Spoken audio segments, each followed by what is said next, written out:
Hey guys, Dustin Ealer, aka Skidoojunky. Many of you know me from some of the internet chat forums, vintage shows, or maybe my Snow Tracks I Bleed Yellow submission video that I put on YouTube. Because of that video, I've received several emails, text messages, and instant messages regarding some of the models of snowmobiles that are in my museum or my collection, and wanted to take a minute and talk about some of those. So what I decided to do was do a series called the Vintage Ski-Doo Spotlight, where we pick one model every series and talk about what makes it unique, what makes it special. And this week I've chose to talk about the 1997 MXZX 440 snowcross sled. So this sled was a sled that Ski-Doo developed because of all the hype surrounding the snowcross circuit, snowcross racing. In the early to mid 90s, it really grew and evolved, and it seemed like that's where all the emphasis was being put on in the racing departments. So, you know, if you go back in time and you look at what Ski-Doo was doing in the late 70s, the 6500 Blizzard, it was the first rotary valve, liquid cooled, twin pipe factory high horsepower snowmobile. And that motor platform was the 354. Super neat engine, super reliable, made good horsepower, high revving. Then in 79, this is a 79 9500, Ski-Doo took it a step further and they put a bigger bore on the top of that engine, and it became the Type 454. That engine was a staple of Ski-Doo's high horsepower segment all the way up into about 82, 83, and then some of their new engine platforms took over. And then in 96, they reintroduced the Type 454 in the consumer model 96 MXZ 440. So we're going to take a walk over and take a look at the 97 MXZX, talk about what made it unique and what made it special, and hopefully you guys learn something from this.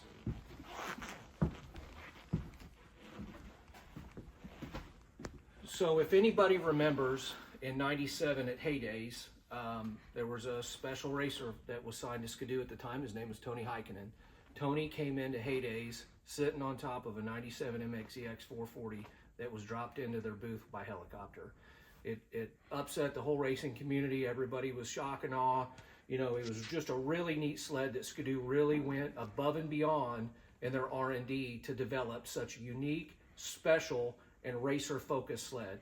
There were 1,000 of them produced in 1997, and in order to get one, if you weren't a factory-sponsored racer or under contract with Ski-Doo, you had to write a race resume to their race department and be accepted to be able, in order to get one. I was fortunate enough to get one. My race sled is long and gone. This one is near and dear to me in my collection. Bought it off a fellow MXZX collector up in Minnesota. It's serial number 32 of 1,000 made. These sleds were super cool and unique from the fact that what Ski-Doo did, what measures they went through to make it lightweight and ultra competitive in 97.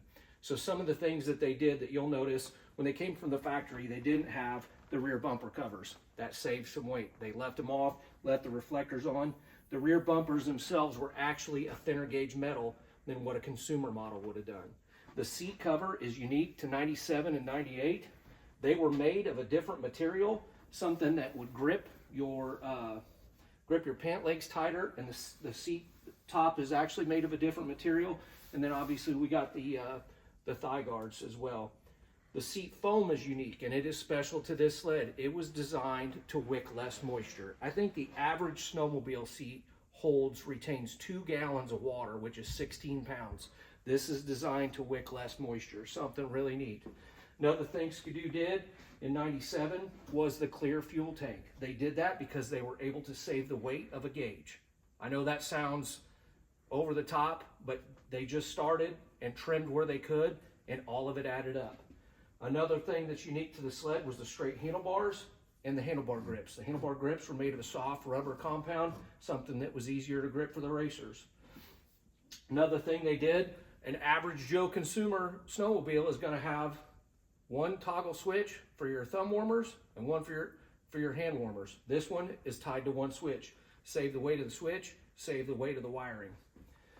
So if you also remember, I know my personal race sled was delayed in the 97, the delivery, because Ski-Doo had taken and put a front remote reservoir adjuster on their HPG shocks. That remote reservoir was supposed to be right here in this hole. They were sued by Arctic Cat, lost the lawsuit, had to take all the sleds back out of the crates that were ready to be shipped to racers and go back to the drawing board and put front remote reservoirs on with clickers. Wasn't a total deal breaker, and as I said in my other video, it obviously worked out for Ski-Doo. One of the other things that's unique to this sled is the low windshield. These are super hard to find. If any of you have got one, I'd be interested in it. But that was special to this sled, had kind of a tapered tint to it. Some other stuff that's different. So on the front skis, the saddles, have got the flex skis on them, and the saddles have adjustments. So you can position where you're waiting, putting your spindle load on the ski for whatever conditions you're riding or racing in. Another thing that was unique, so when this sled would have come from the factory, it had a full cover over the entire clear tank. And I can't remember, there were some legality issues with that as the reason why it came that way. Everybody took their front cover off so you could see their fuel level in the tank, and they left the back cover on so you had some padding on your legs while you're racing. A couple of the other things that are different. So this sled came oil injection delete. So in other words, it was pre-mix only. You were having to mix all your race fuel, save the weight of the tank, save the weight of the pump, and just, once again, it all adds up. Another thing that's different, Ski-Doo took their whole entire coolant system and shrunk it down. So you start with a 1-inch ID coolant line, and then it shrinks down to 5/8 after that. That reduced the amount of coolant that flows through it, savings in weight there. Another thing that was different, unique to this sled, was the primary clutch. The primary clutch is what they call a cutaway clutch. It saved some rotating weight on the engine, allowed the engine to spool faster. Another thing that they did for racers to allow them to fine-tune their race sleds based off of the fuel type that they were running, this was one of the first engines to have an external trigger coil. So you pop a black plastic cap off, took a 5mm Allen wrench, loosen it up, and you could set your timing, advance or retard your timing based off what fuel you were running. Some other things they did that were really neat, chain case covers made out of magnesium, as well as both chain case gears, top and bottom. Save some weight is there as well. So another thing that most people will never, ever, ever realize is the hood.